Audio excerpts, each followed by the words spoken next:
Dito sa Kuspa, relax ka dito bilang therapist.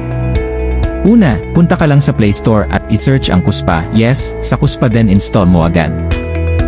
Pangalawa, hanapin mo sa apps ng phone mo ang Kuspa, then i-open. Sa upper right ng app, makikita mo ang sign up, dyan ka magsisimula. Ilagay mo ang active email address mo, ha? Kasi magsisend si Kuspa ng one-time password na ikaw lang ang makakaalam. Wag mo itong i-share sa iba, deal?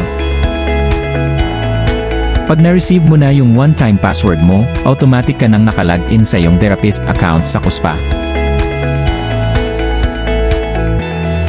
Para maging official at makahanap ka na ng booking, kailangan mo lang magbayad ng token na 200 pesos gamit ang cash, paymaya, o kahit anong available na payment method mo.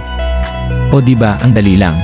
Pag open mo ng Kuspa app, makikita mo agad ang mga panel. Sa kaliwa, andyan ang home, dito mo makikita ang mga therapist near you. Sunod ay ang booking, dito naman malalaman kung may nag-book sa'yo. O diba, easy peasy magka-income. Next, punta ka sa profile.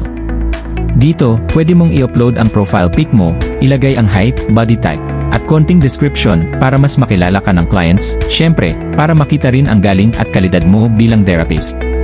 Bago ka tuluyang mag-serve sa platform, pinapayo naming basahin muna ang privacy policy para protektado ka, pati na rin ang customers mo sa mga posibleng sitwasyon in the future. At heto pa. Sa babang home, meron kang makikitang affiliate button. Dito mo makikita ang affiliate code mo, ito yung ipopromote ng mga affiliate marketers. At guess what? Discounted ng 100 pesos ang booking na regular na 500, magiging 400 na lang. Relax na relax ang proseso, relax na relax din ang pag-asenso. Sa Kuspa, relax ka dito.